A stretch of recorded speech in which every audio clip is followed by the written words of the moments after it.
Welcome to France and the 2014 Paris International Auto Show. As ever, the floor is covered with lots of beautiful cars and lots of beautiful concept cars.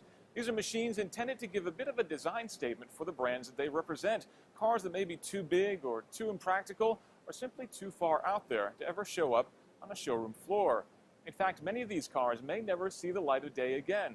So let's enjoy them while we can and take a look at the best concept cars of Paris 2014. This is the Infiniti Q80 Inspiration, an absolutely beautiful car that is long and low and lovely. Infiniti says that it is aggressively styled.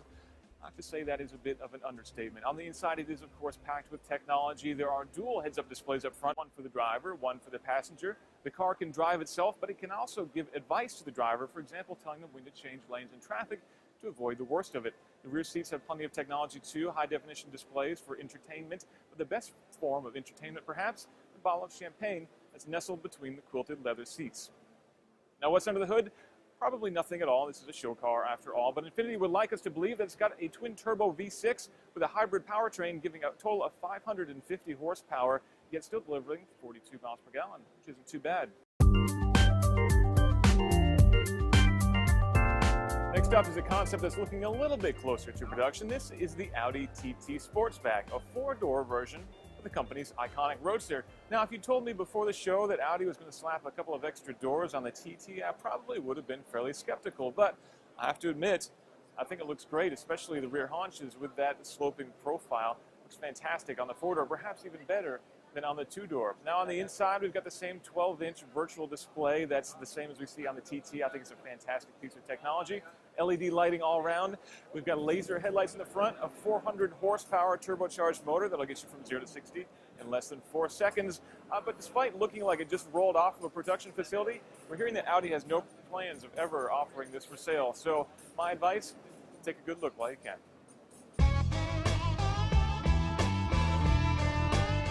Now, while the Audi has all-wheel drive for good performance in all conditions, Peugeot is taking that a step further with the off-road focused Quartz concept, which we're sitting in here. 500 horsepower on tap means that this is a peppy pug, and it is a plug-in hybrid as well, meaning you can go up to 30 miles without burning any gas at all, in theory anyway. We're sitting in the interior here, which is wonderfully futuristic. There's actually a holographic display for the driver here. Lots of controls on the tiny little steering wheel, so you never need to take your hands off of here. And beautiful lighting, beautiful materials, even real stone here in the middle. Now, is this car ever destined for production? Well, the giant wheels, the razor blade mirrors, the scissor doors, the smell of resins inside the interior, I'd say don't get your hopes up. Citroën has announced at the show this year that they're spinning off its DS as a sort of sub-brand, and they're celebrating with this, the DS Divine. A bit of an appropriate name given the diamond-studded interior. My favorite part, though, the diamond-shaped louvers on the rear. They do block rearward visibility, but who needs to see out the back when you've got HD cameras, HD displays, and yes, even a heads-up display, a bit of a trend this year. Likelihood for production? Well, look at the suicide doors and the giant wheels and everything else. You have to say that it's pretty unlikely that this is ever going to be showing up in a Citroën showroom, just as unlikely as it will be showing up in John Waters' next movie.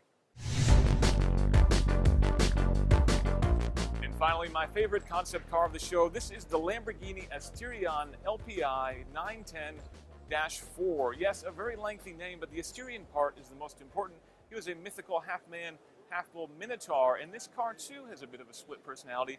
V10 in the back, electric motor up front. Yes, this is a hybrid, a 910 horsepower hybrid, so very much a Lamborghini. The styling, I think, is a bit more refined than a lot of recent Lambos, a little bit more classical. It looks a little bit like the Mira, as a matter of fact, from a couple angles, and I'm absolutely in love with it. But it is, unfortunately, at this point, just a concept car. Lamborghini has no plans for production, but maybe if we all wish really hard and clap our hands, Lamborghini will make our wishes and our dreams come true. Hope you've enjoyed this look at the greatest concept cars from Paris 2014. Though these cars may never make an appearance in your driveway, I hope they do at least make an appearance in your dreams. Now, if you'll excuse me, I have some dreaming to do myself.